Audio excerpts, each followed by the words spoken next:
जब में जो पूजा होती है ना, जो पाम पूजे जाते हैं, चम्मच भी अपने घर मत रखना, साफ कर दो वापस, सब लड़के वाले के यहाँ चला जाए। उसको बिल्कुल भी नहीं, बिल्कुल कहेंगे बाद में नहीं, बाद में कुछ नहीं, ले जाओ। ज्यादा हो तो छोटा हाथी अपनी तरफ से करा के दे दो, हाँ छोटा हाथी कर दो, कल ले जाओ अभी, बिल्कुल हाँ बात बूद का कुछ भी नहीं है।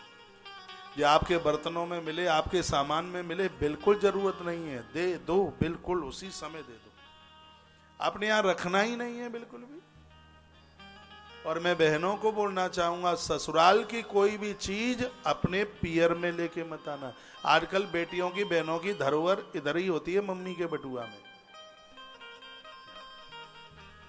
जो भी कुछ होगा गोलमोल मालटाल वो सब पियर जाएगा, क्योंकि तुम्हें ससुराल से ज्यादा पियर के ऊपर भरोसा है। बूढ़ी डुकरियों को नहीं कह रहा हूं, वो तो अब तुम तो अब पुरानी पैरा हो गई हैं आप तो, नई नई जो बेटियां बहू हैं। बताया जाता है कि जो देवियां अपनी ससुराल से सामान उठा उठा करके मम्मी पापा के यहाँ पहुंचाते हैं और धोखे से वो माता पिता के काम में यूज में आ गया, तो वो अपराध गोदान से भी नहीं कटता है। ये गरुड़ पुराण में लिखा है, जो बात मैंने आपको बोली है।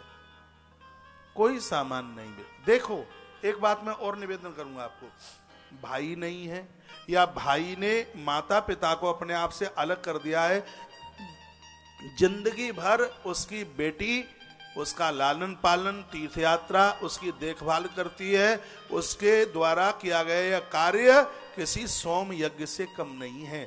कुछ स्थितियों में बेटियां अपने माता पिता का करती हैं, इस स्थिति में करती हैं, या तो भाई नहीं है, उनको पूरा अधिकार है करने के लिए, या भाई ने उनको अपने आप से निष्कासित कर दिया है। ऐसे समय पर तो बेटियों के यहां अन्न खाने का भी दोष नहीं लगता, ऐसी स्थिति में।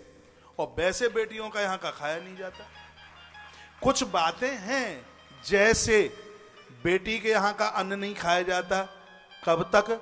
जब तक बेटी के बेटे नहीं हुए। बेटी के बेटे जो कमाऊ हैं, बेटी के यहां का तो अन्न दामाद ने जो कमाया उसको तो तुम नहीं खा सकते, लेकिन बेटी के बेटे ने जो कमाया है वो रोटी आपके अधिकार में है। वो रोटी बेटी का बेटा जो तुम्हारा देवता लगता है, जो हमारे शास्त्रों में, जो हमारे ग्रंथों में जो बातें लिखी हैं वो बड़ी मजबूत है। वो बात, कुछ माता पिता बड़े दुखी होते हैं, वो कहते हैं बेटी के यहाँ का हम कैसे ले लेंगे।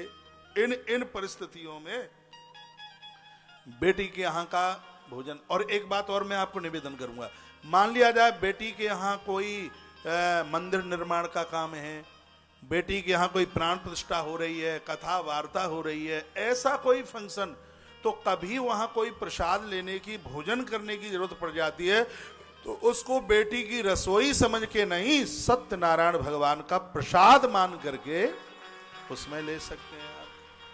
ये नहीं कि पालती मार करके और समधी के आंगन में बैठ के लाओ दाल लाओ जी, पापड़ लाओ जी, खीरे का सलाद लाओ जी, इमरती लाओ जी, 2 चमचा न का खीर और परसो दो जी, तो ये फेफड़ा फाड़ के निकल जाएगी बाहर।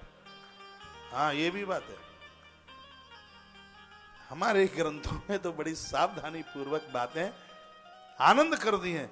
और कभी कभी बहनें कहेंगी मम्मी पापा को, तो फिर तुम हमें और भैया में अंतर समझते हो, इसलिए तो तुम नहीं खा रहे हो।